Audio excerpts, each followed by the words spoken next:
Okay. Do you feel relief in the air? Isn't it? It's interesting, you know. I mean, we're here learning what we're learning in order to not only our own lives, but the world around us. But I was thinking recently, you know, if you, from our point of view, if you start to really let your, I guess, your sixth sense, your intuition open up, you start to feel a little air of relief, right? You can start to feel it. On the other hand, you can feel all the tension that's out there, but we're the ones who are deciding what we're going to get. It's not up to the world. In fact, that's one of the things we're going to get to today. But just to remind ourselves, and I was thinking, you know, we have our affirmation that we're about to do, and I've often quoted recently, because it's been for me very impactful. The Zohar says very simply, the way a person wants to go is the way the universe will lead them. So a person wants to go, you know, in a negative path, it will appear that the universe is leading them in a negative path, because we've come to understand like attracts like. Consciousness is everything. So the way a person wants to go, in our simple terms, if a person looking at the half empty of things, then everywhere they look, they'll see half empty. And that's what the Zohar is saying, they will be led. When we want to see the complete picture, or even those of you who still want to say, I'm seeing the half full, then you'll start to see the half full everywhere. Doesn't mean the other half empty doesn't exist.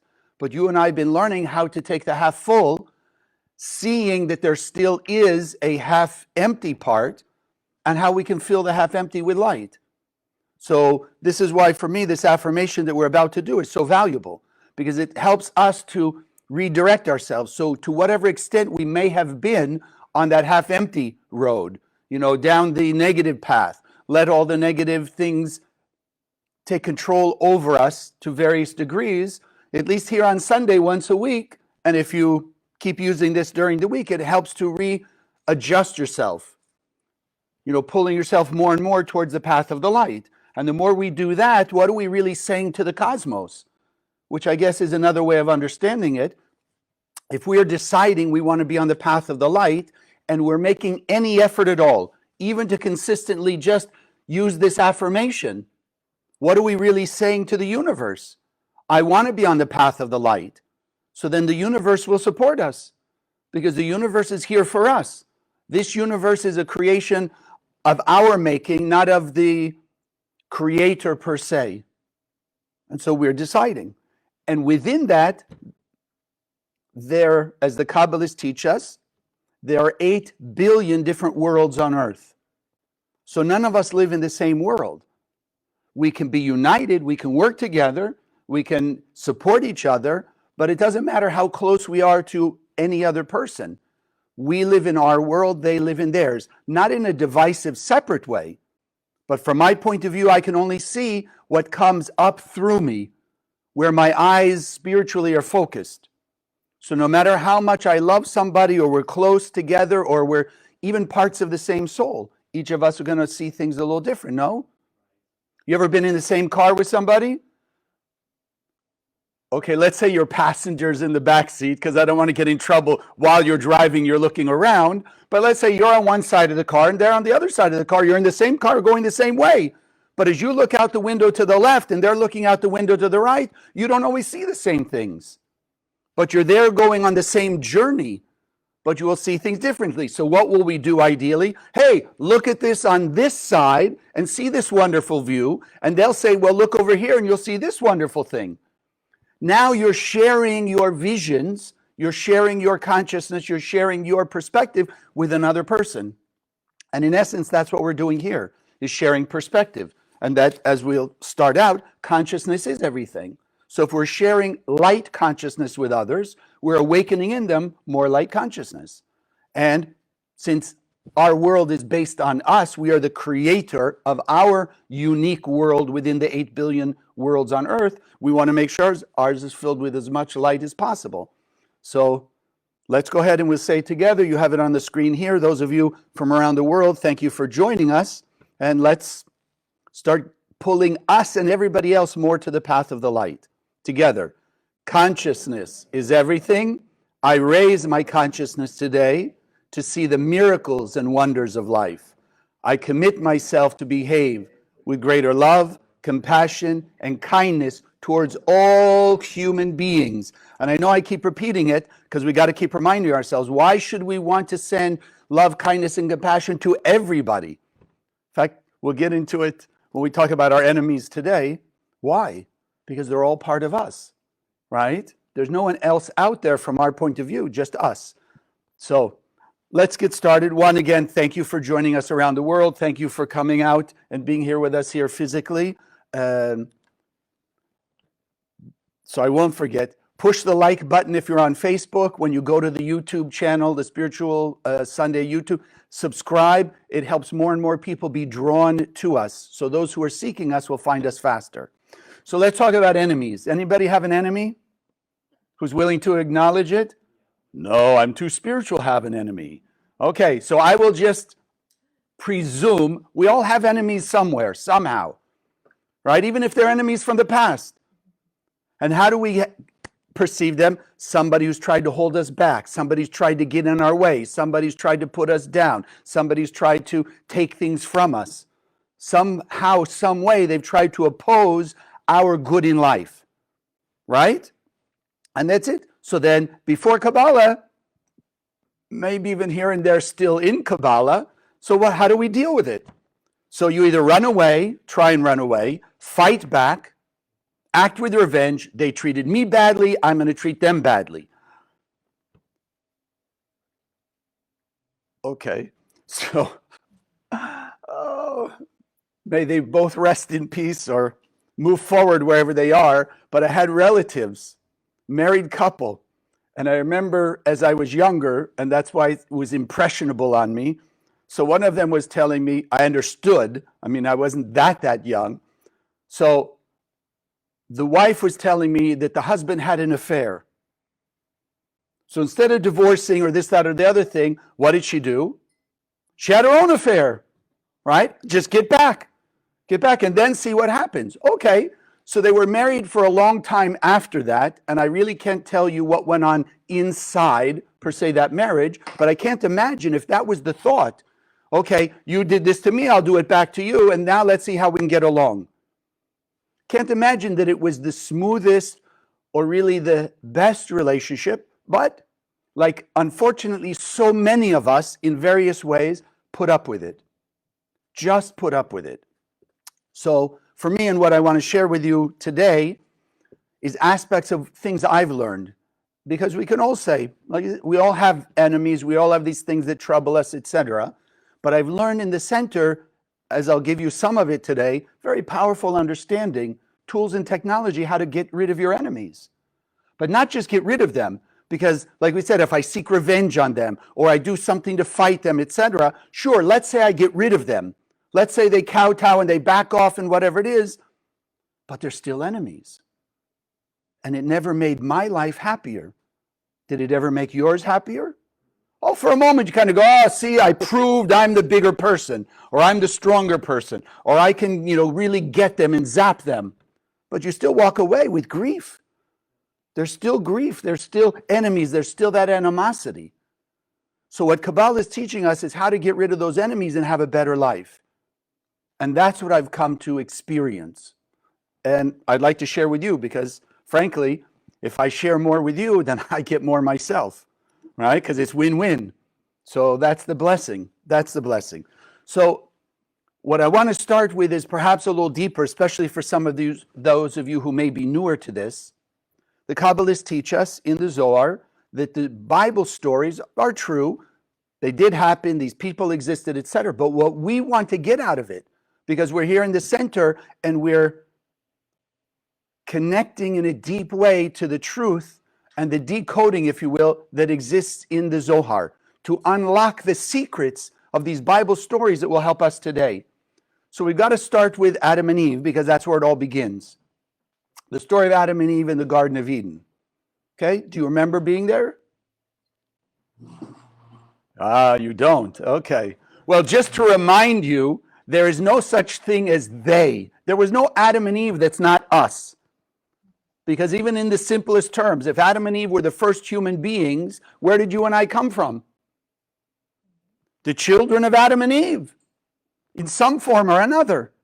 So, and then some way or other, we were there with Adam and Eve. We may not remember, but we certainly have been impacted, as I'm about to explain to you.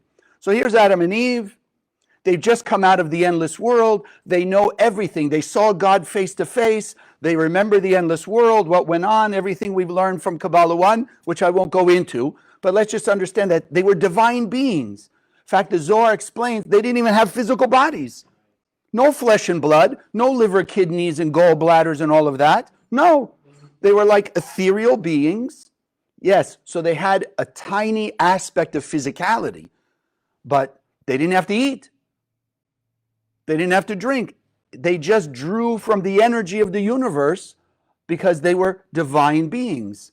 In fact, it says, and this is something probably 99% of the people have no concept. Because, and just remind me, we'll get there. So here's Adam and Eve. They're dropped in this world. They still have spiritual work. There's no such thing as they just came down here to experience this world. No, we came to do something. We came to achieve a mission, as we call it, acting like God 24/7. So in their case, they were dropped in the Garden of Eden. You and I, think of how it relates to you today. They have in front of them abundance, beauty, all this wonderful stuff, and two trees, it's called. The tree of knowledge, good and evil, the tree of life.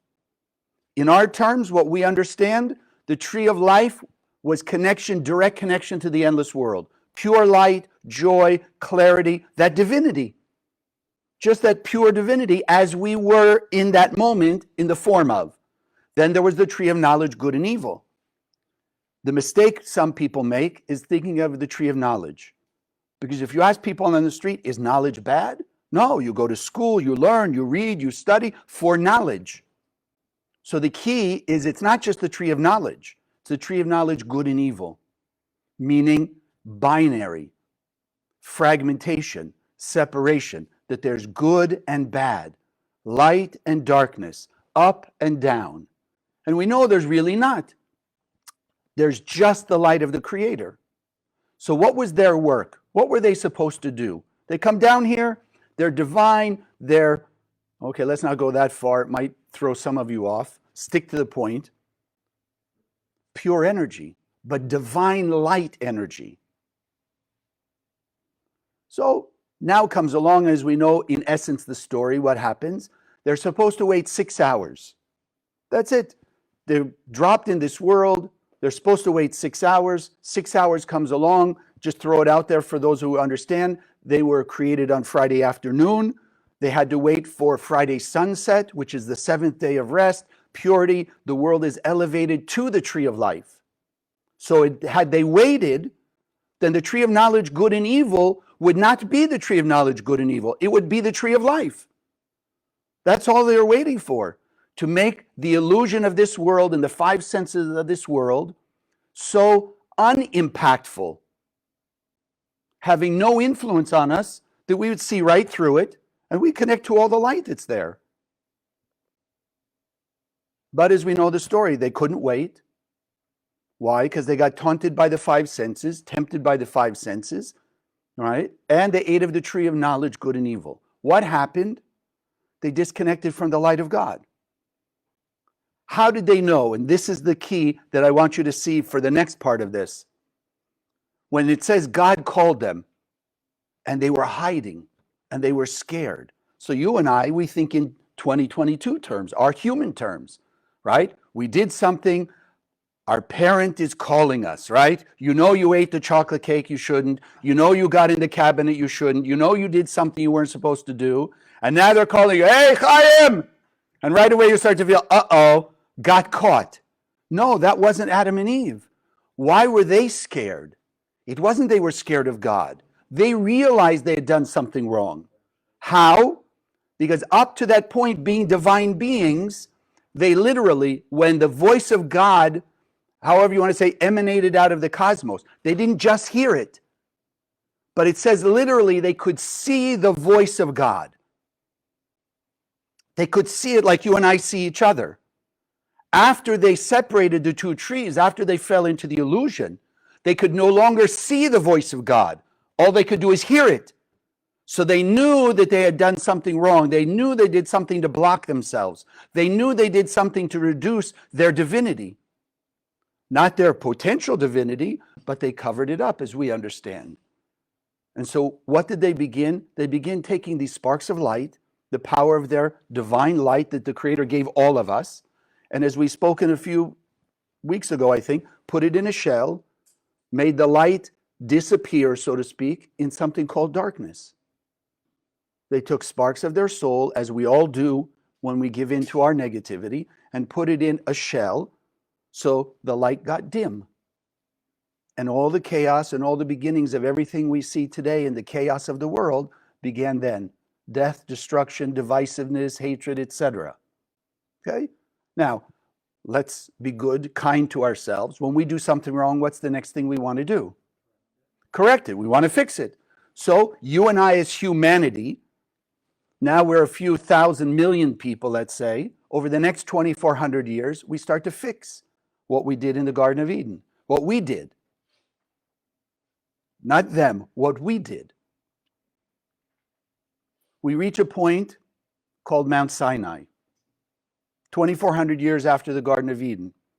What are we doing? We're standing now on Mount Sinai. We're ready to receive what most people call the 10 Commandments. For you and I, we've understand them as the 10 utterances, meaning 10 sayings that give us spiritual understanding. Not good to steal, not good to murder, etc., etc. Why? Because you're divine beings. And you don't want to keep repeating what you did as Adam and Eve. That's it. It's not laws. It's an understanding, as we often speak about. If a person steals $1, what's going to happen, whether they believe it or not, see the cause and effect or not, but it's going to happen because it's an immutable law of the universe. Somewhere down the line, they're going to lose $1.20. That's it. That's the law. So this is what happened. We're ready to get it. How do we know we were ready for the end of all pain, suffering, and death? Because had we as Adam and Eve waited 6 hours, would have been the end, immortality, eternal bliss. So it says, if you read carefully, it says when it's discussing this, they saw the voices. They didn't just hear God's voice, giving them the first 2 commandments. They saw the voice. For us, it's an understanding. Where were we? When we were there on Mount Sinai, we were once again, we were Adam and Eve, but now embodied in tens of millions of bodies on Mount Sinai. But we were back to that level just before we made the wrong choice. 6 hours, again the same 6 hours. The same 6 hours as Adam and Eve. We saw the voices. It says clearly there. We were on that level. All we had to do is, again, pause, have patience, wait 6 hours. What happened? The same thing. We got caught up in the ego, the 5 senses, what I want now, give me here, this and this. I don't see the bigger picture. I don't see what's going to happen by my actions. Why does a thief steal? Doesn't see the effect of their actions. What do they see? No, they see right now, I'm going to have extra $1. They don't see when they lose the $1.20, it's because they stole the $1. You and I, why do we get angry and upset? Because we want, and this is our real enemy. Our real enemy is the essence of, give me a reward right now. I want to be rewarded right now. I want to feel good right now. I want some sense of happiness, joy, satisfaction right now. That's the enemy. That's the enemy. What does he use? He uses our 5 senses.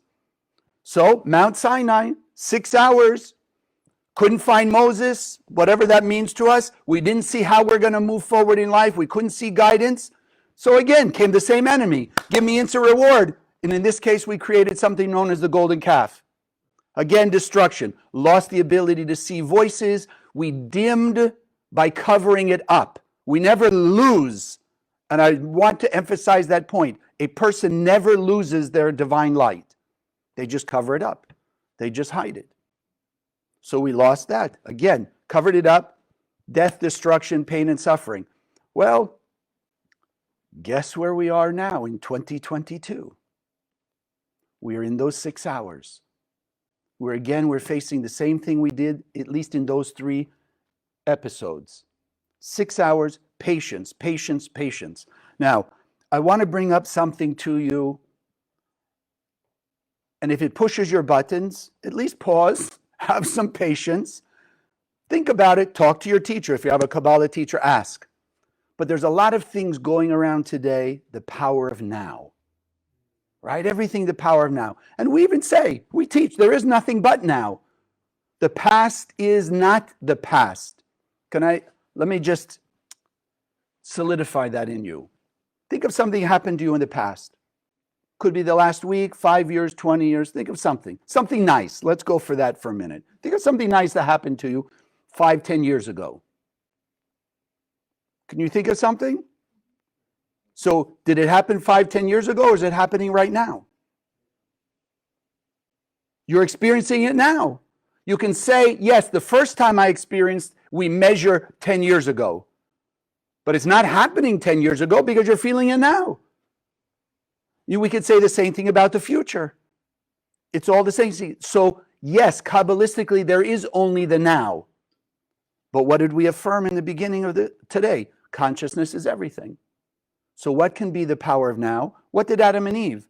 Why did you and I as Adam and Eve, or on Mount Sinai, or today, yesterday, why did we fall to our negativity? Because we were focused on the now.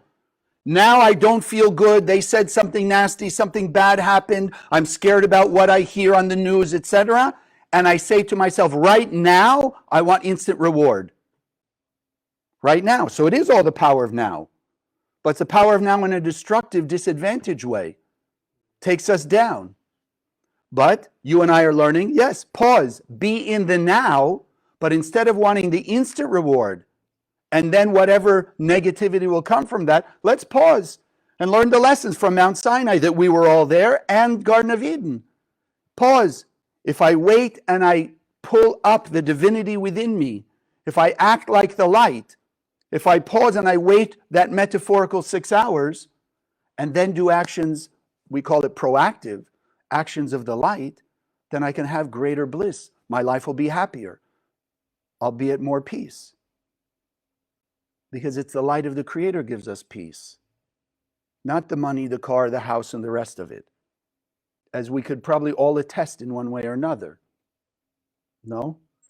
You get something, you buy something, it's great for a while, and then you're on to the next, and the next, and the next, and the next. Okay, so we want to understand the power of now depends on whether it's good or bad for us, depends on which way we use it. Instant reward, give me something now, or I'm willing to act and make an effort not to give in to my instant reward, to have long-term, lasting fulfillment. It's up to me. So now we're kind of getting to the point, what is our spiritual work really?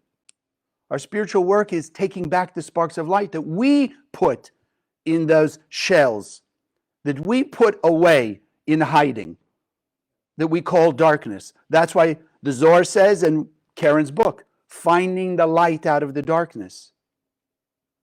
Because that's what we've done. We took our light and put it in the shell called darkness. Then if we want our light back and we want all the blessings of that light, what do we have to do? We have to go and we have to face our darkness. We have to go in like an egg. You hard boil an egg. How do you get to the egg? I don't know. Some of you may enjoy eating the shell. I don't know. But for most of us, if you want to eat a hard boiled egg, what's the first thing you have to do? You have to take off the shell. But let's think about it in simple terms. Who created the shell from our point of view? We did. We took the egg, we hard-boiled it. We want what's inside, right? In our way, I hope you're following me, we put inside that shell what we want, a hard-boiled egg. But the shell is there, so we have to face the shell, break it to get the egg out. So we have to face our shell to get the light out. The Zohar talks about it as the spiritual work, our spiritual evolution is to take the sparks back from the darkness. To elevate those sparks out of the illusion of ego, fear, greed, sadness, depression, discord, judgment, jealousy, etc. Take the light out of it and raise it to bring it back, if you will, reunite it with the rest of our soul so we have greater blessings. So then where is our enemy? Our enemy is not on the outside. Yeah, I already hear you. Yeah, but Chaim, you don't know. This person stole my boyfriend, girlfriend, husband, wife. This person stole my business. This one spoke bad about me, ruined my reputation. You go on and on. Tell me anything you want on the outside. That's not the enemy. That's not the enemy. If we understand cause and effect, law of attraction, like attracts like, then we have to understand the sparks of light we put in that shell by our action, let's call it of jealousy, then we attracted ourself into circumstances like the shell of the egg to feel again jealous. So this time we could pause, wait our 6 hours, as we call it in the classes, pause, why is it in my movie, etc. Pause, break the shell, and take out of the jealousy gratitude, happiness, joy for all my acknowledging my blessings. Take that light from it. Suddenly what happens to the jealousy, like the shell, just disappears. Like darkness in the face of light, just disappears. That's our work. But I know that thought in our head. I mean, think about Adam and Eve. You and me, Adam and Eve. We speak to God, we see the voice of God, etc. Do you think there was really an external enemy, the opponent? They call him the snake, if you read in English, right? The snake in the Garden of Eden. What did it do? It didn't go and bite Adam and Eve. If you want to think of a snake, no, it spoke to Adam and Eve. So if they're speaking to Adam and Eve, then really what was the enemy of Adam and Eve? When the snake said, look at the tree. It looks like it's delicious fruit on that tree. Do you feel a little hungry right now? You feel a little bit of lack? If you eat of that tree, you're going to feel really good. So was it really something external? No. It was the voice in our head saying, you know what? I do feel a lack. That does really look good. If I get rid of that person or I seek revenge on them, I'm going to feel great. I'll have my instant reward. So that enemy has never changed. It's never been outside of us. That's why we call it the parasite in our head that puts in all the negative thoughts. Lack, limitation, fear, judgment, whatever it is, that's where it comes from. So even you say, yeah, but this person did. Okay, person stole your business, right? Stole a client. Why do you get upset? Because the thought in your head says, uh-oh, they stole my client. I won't have money. How am I going to pay my bill? How am I going to get the award of the best salesperson in the office, et cetera, et cetera? Still all thoughts. It's not the fact they actually took a client or they stole some business from you. It's the thoughts in your head that go around, go around, go around, go around. That's it. It's not us. Please, if you're new, don't ever think those thoughts of negativity are the actual me, are the actual you. It's a parasite. That's why I like the term parasite, because nobody wants a parasite. Heaven forbid somebody has a parasite. What do they do? Say, gee, welcome? I don't see smiles over here. Okay. Who welcomes a parasite? You don't want to welcome a parasite. You want to get rid of it. Because why? It's taking something from you. Physically, physiologically, or spiritually. Right? We gave the light to the parasite so it could keep taunting us. This is why the Zohar says our job is to awaken or raise the sparks of light that we've given away. That's our work. So what is it really? And I have to be very open with you. As much as I was preparing this, and I've learned to really have greater appreciation, gratitude, and patience, I must say, because it wasn't until this morning that I got this piece I'm about to give you. What's the ultimate enemy? If you're getting the idea, it's the thoughts in our head. But what's the ultimate negative thought that parasite wants to point out to us, justify, rationalize, prove to us?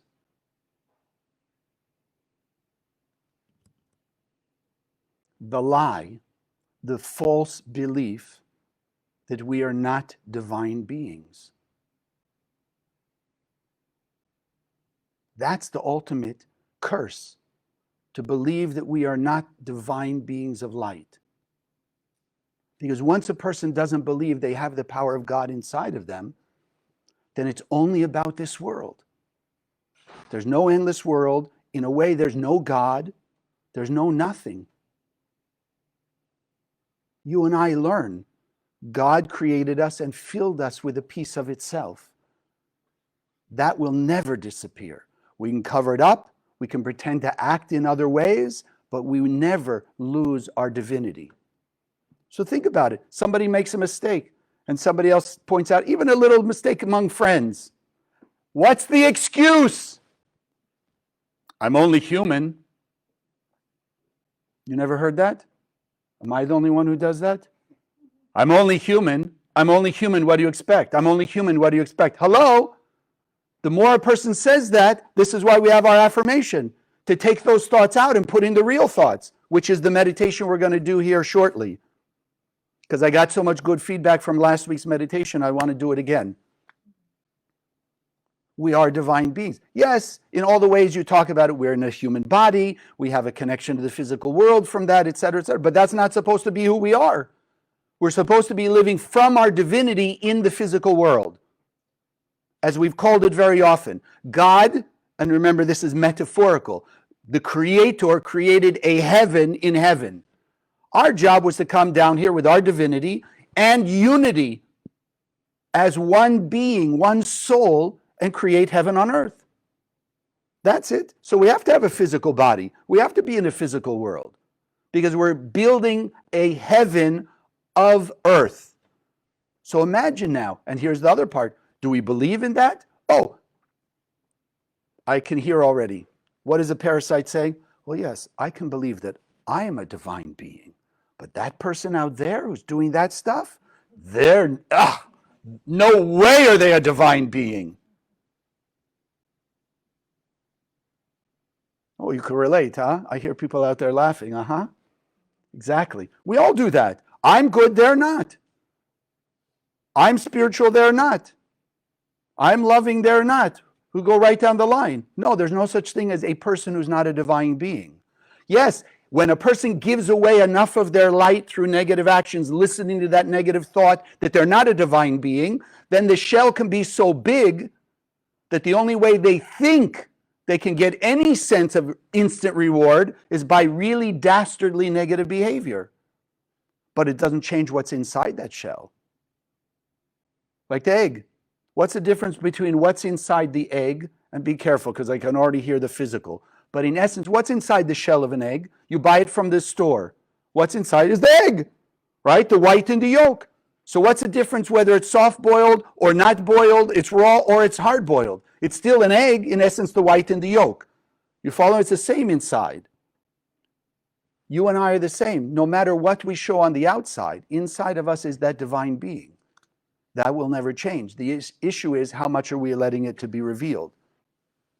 So now, if we can keep repeating to ourselves and reminding ourselves we are divine beings, so then let's also remind ourselves that the darkness is not infinite. But you hear people say it, maybe even we say that once in a while. When is the chaos ever going to end?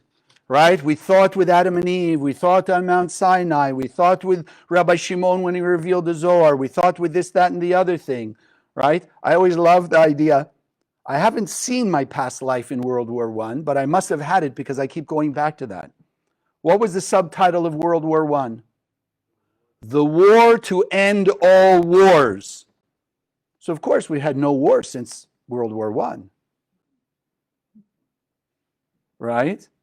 You understand? So when will it end? It'll never end. It'll never end. The darkness will never go away. This pain and suffering will never go away. Somebody's challenges will never go away. Because why? I'm only human. No, there's no such thing. Darkness is fine. What would happen if the darkness was infinite? Think about that. If you believe the light is if you don't believe the light is infinite and you believe the darkness is infinite, then why is there any light whatsoever? Should be only darkness. But if we believe the light is infinite, and now you're going to say the darkness is infinite, hello, how can you have two infinite things? Doesn't make any sense.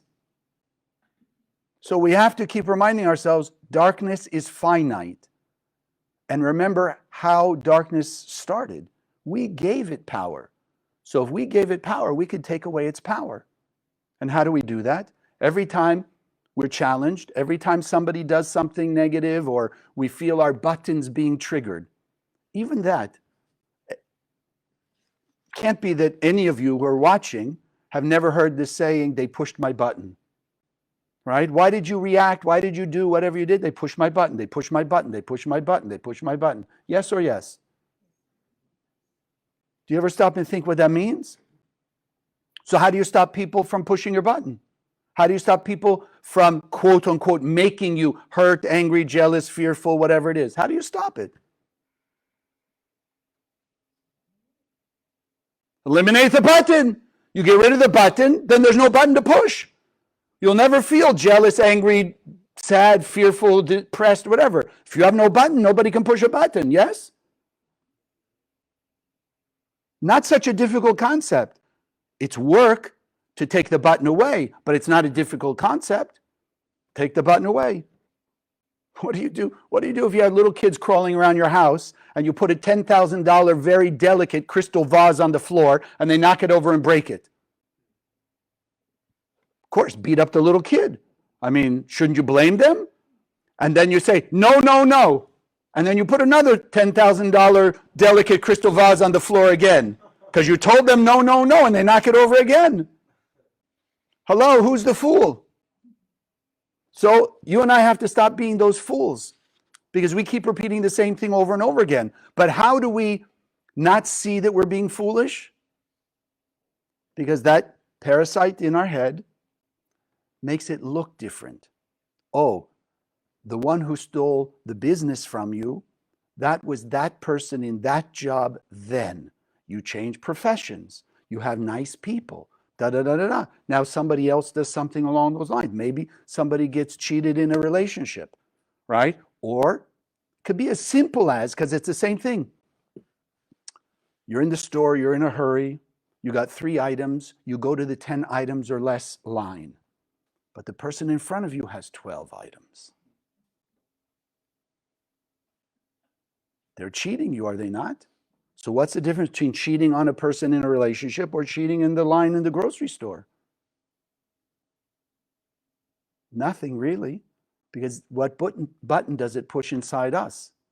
The cheating button. The I'm not good enough. They think they're better than me. Whatever that button may be. So that's what we got to start identifying. Pause. Let's be patient. Identify the button that's inside you, that's activated by those negative thoughts, that's activated by that parasite that says, look what they're doing. And nobody's denying that they did what they did. No one says that they didn't have 12 items in their cart. No one's denying that they cheated in the business, in the relationship, whatever. But what we are shifting and changing to our betterment is realizing, no, it's the voice in my head. It's that negative voice. It's believing I'm not a divine being that then triggers everything else that makes me think I have to push away or do something in the physical world to have that instant reward. No. Shine light. Nobody on earth knows how when you turn on a physical light, darkness goes away. We know it happens, but they can't describe it. How do you know? I know some of you go, oh yeah, scientists can tell you all about the light. Yeah, but they can't tell you how the light takes away the darkness. Why? What's the definition of darkness? Lack of light. Hello? That's like atheism. What's atheism? A disbelieving God. Still about God. Darkness, a lack of light. Still about the light. Which means we're saying, yes, there is a creative force. May not be the form that people have told you, but there is that ultimate creative force. And yes, there's no such thing as darkness. Because all we can do is say, it's when I can't see the light, then we call it darkness. So one of my favorite examples there, like this, we're in the darkness. In the now, we're in the darkness. The enemy is in the dark too, right? That's basically where our enemy lives, that parasite in our head, in the darkness. So what am I asking of us today? Let's think about it. In army games, let's make it nice, right? People playing army with paintball, and they're out at night, and it's dark. and they're out to fight the enemy. But the enemy doesn't have night vision goggles. So all they see is darkness. You put on your night vision goggles, and you're sitting there in the dark. What can you now see? What can you now find? Your enemy. Because there's no such thing as no light. It's just we're not sensitive enough to see the light. So when a person believes they are not a divine being, they don't believe they have the light of God inside them, then everything we've discussed and everything else that you personally have experienced will take place. Not going to pause, not going to have patience. At the moment, they took it away from me, took away my comfort, took away my job, took away money, took away this, took away that. So I want it back now. Let's have patience. Eliminate the negative thoughts. That's what we're going to do our meditation here in a few minutes. Eliminate the negative thoughts, replace it. I am a divine being, and they are a divine being. And together we can wake up so much light, the darkness will disappear. So today it's our work. Let's just keep reminding ourselves and listen to the things we say. I'm only human. That's just the way it is. It'll always be that way. No, those are lies that we've believed so long that we've come to believe they're truth. The Rav, my teacher Rav Berg, used to say, the opponent, that parasite in our head, will tell us a lie 1,000 times until we believe it. The world today believes most of those lies. The work of the Kabbalah Center, and our work starting today, is to tell ourselves the truth 1,001 times, so we'll believe the truth. So when you look in the mirror, remember, we are pure and perfect beings of light. And as pure and perfect beings of light, don't ever let yourself believe that you are not. You look, you have a physical body. And I don't care what your physical body looks like, how it's changed from dark to gray, and all of that, you're still a divine being. Still a divine being. And so today's the day that our work is, let the divinity come out. Remember we are divine beings, and remember they are also divine beings. And the only enemy we have is the thoughts in our head that come from that parasite. It's not the other person, it's not the experiences outside, it's nothing other than what's inside of us. And we have the power to take away all the darkness because it is finite. So it's up to us to live as a greater divine being, and may we all have the blessing and the merit and the support and the unity that when I'm falling and I'm forgetting I'm a divine being, I will hear from one of you inside my head, but the side of the light that's reminding me, Chaim, you are a divine being. And when you're falling, there'll be me or someone else out there that will be putting that thought to you. Because if we're on a spiritual, divine internet, then every time you and I awaken, I am a pure and perfect being of light, I am a divine being of light, it's going to go out to 8 billion parts of us. And one of those parts that's not feeling that in the moment is going to be awakened. And suddenly remember, no, I am a divine being. God created me as a piece of itself. And so I have the power over any challenge that comes my way. And I have the ability of making all my enemies disappear. Because once I remove the enemy of the negative thought, then the person who even did that dastardly thing is no longer my enemy. But I see them as a wounded person, a wounded part of me, that if I can help heal them, they will also be a divine being, and they will add to the army of divine light revealed beings. And when there's enough of us revealing our light, then that parasite that's in me, you, and everyone else will have nowhere to run, but just to disappear. Like darkness disappears in the face of the light in a room, that darkness, the negativity and the chaos and the discord will disappear also in that flash of light. God bless. So what I'd like to do now, I'd like to do our offering. We can't maintain this program. We can't maintain the physical centers. We can't grow our programs without your help and support. One thing I do want to remind you, in case I haven't done it in a while, if you're new and you don't have one of these, at least get one for your car, for your pocketbook, something. And if you're already getting it or you already have it, get 1 or 2 for other people. You'd be surprised, how many people out there are actually looking for these, because we're all looking for the light. We're all looking for the light. So Enlist. Let's think of it that way. You want more help and support? Enlist people in your army of the light by handing them one of these. Then they become part of your army. And then when you're facing your opponent, there's one less soldier of the darkness, because you just turned somebody from a soldier giving power to the darkness to a soldier of the light. So this is why we take this time to bless our offering. And for those of you who are here, are following us online, okay, let me put that there. So you can do this blessing with us, you can do the meditation with us, and then you can give your gift and your donation. There you go on Kabbalah.com. So just if you're here, just holding your offering in your hand, because we know money is simply a vessel. It will not only create in the world what we inject with our consciousness, it will also bring back equal and many times over what we inject with our consciousness. So just holding it, having gratitude, appreciation, acknowledgement that the Creator has given us a piece of itself, a divine spark of light, which is the power over all darkness. Within that light is the talent, ability, all that we have in our life that has allowed us to have all the blessings in our life. And so we want to give this gift, that it will send it out into the world with our love, our kindness, our compassion, with a new awakened aspect of the divinity within us. That it will also reach to the divinity that's inside the shell of that other person and all those people out there. That the light inside will be stronger.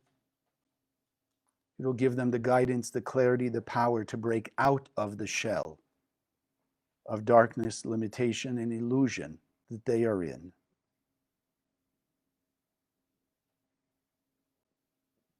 That in our time, by empowering the light through the spread of Kabbalah and the Zohar,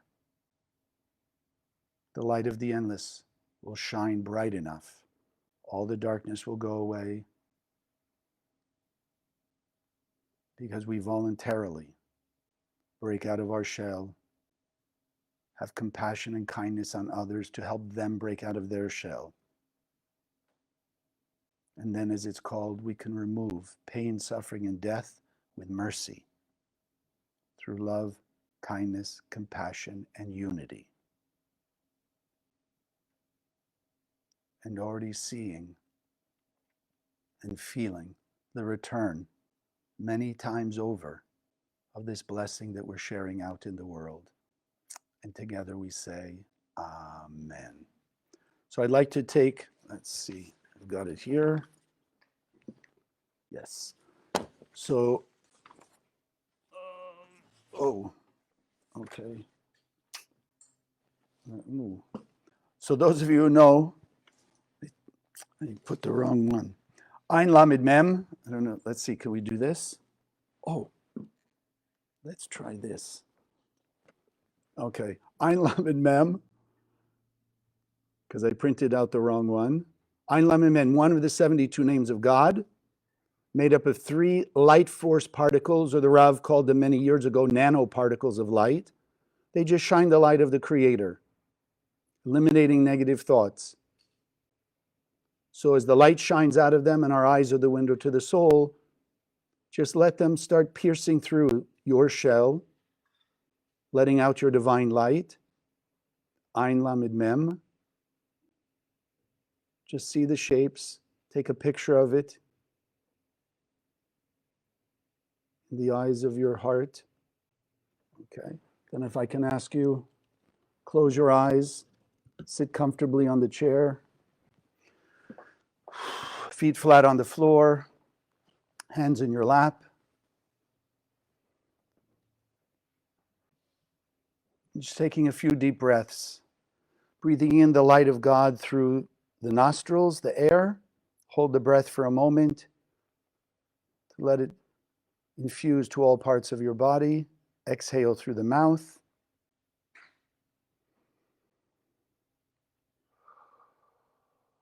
Allowing yourself to relax into the infinite light of God that's in and around you.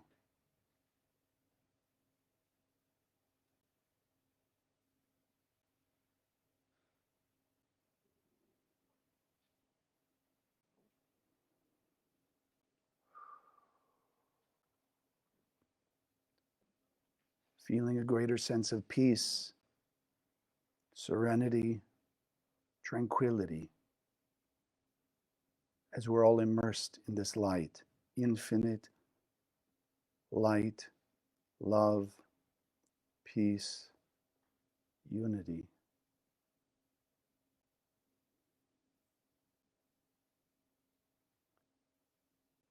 And together we see descending from the upper worlds these three light force particles, Ein, Lamed, Mem.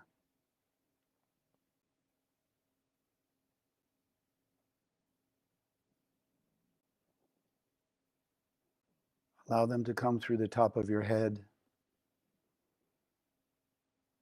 shining light throughout all your being.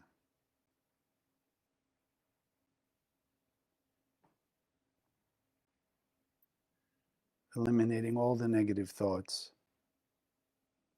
any aspect of limitation, any thought that you've carried with you,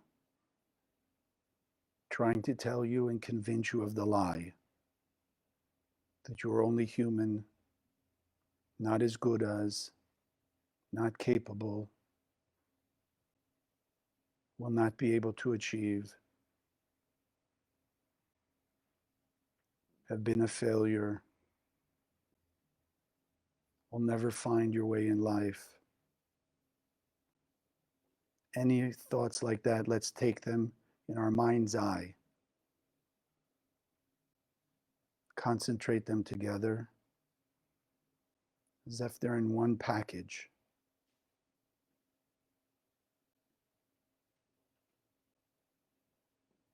And let the light of Ein Lamed Mem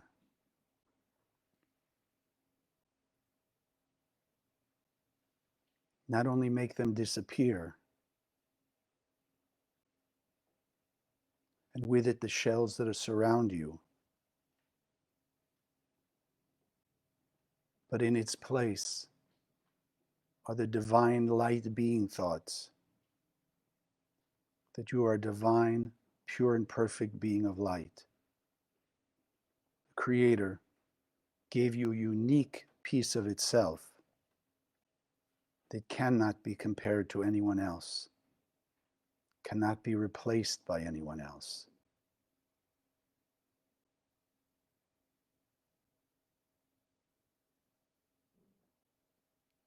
You have talents and abilities. You have all the resources as you will draw on them and use them to connect your mind to the light of the Creator.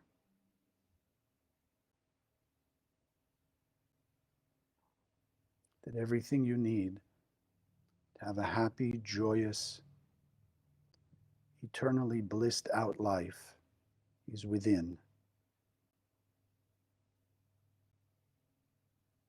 And the Ein Lamed Mem is awakening clarity, strength, power, support, guidance.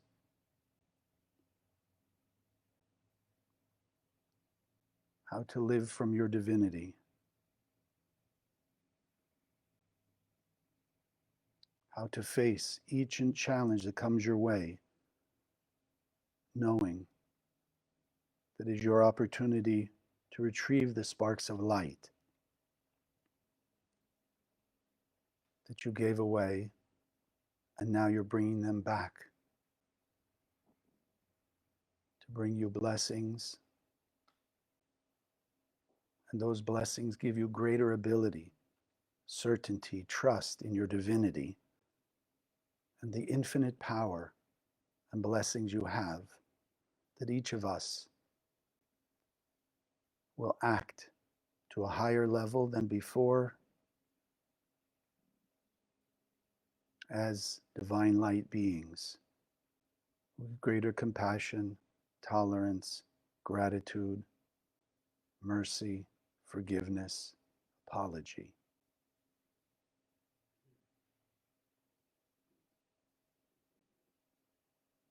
Notice how even just the thoughts that you're having now of the light making you feel better, allowing you to feel more illuminated, more enlightened, and more ethereal.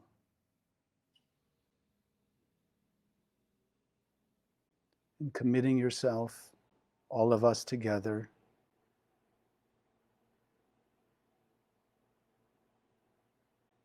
to push forward, to see the finiteness of the darkness and the chaos,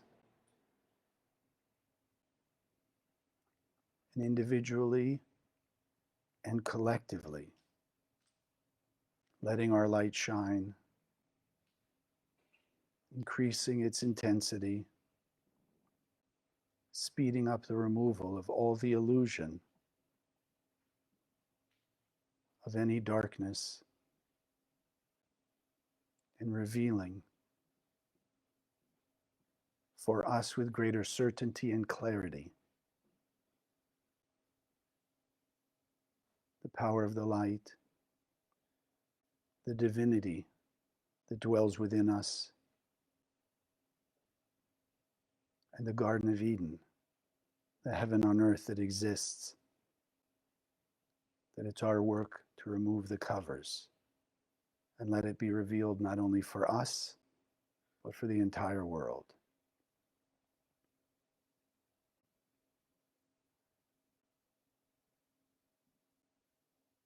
Take the power of this Ein Lamed Mem wherever you personally need it in your life to transform those negative thoughts to positive, to eliminate the lie and allow the truth to be all that you live.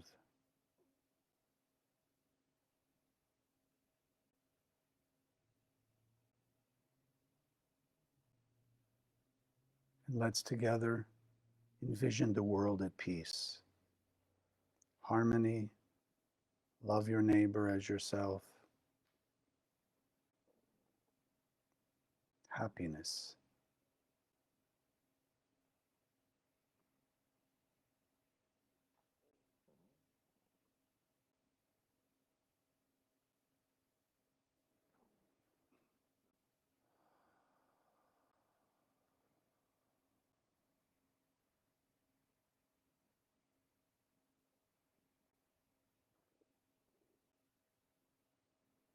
Together we take one more deep breath to seal it and anchor it inside of us.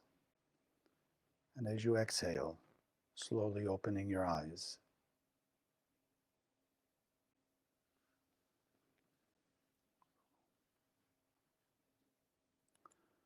Those of you here, thank you. Those of you watching us, thank you for joining us.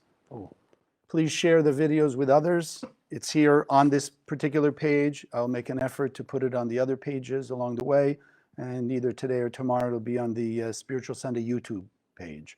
Meanwhile, I think I've shared with you, if you're interested in sharing this wisdom with other friends, contact me. We can arrange like an introductory class for your friends, especially those of you who are not here near us or near a center. We can do that.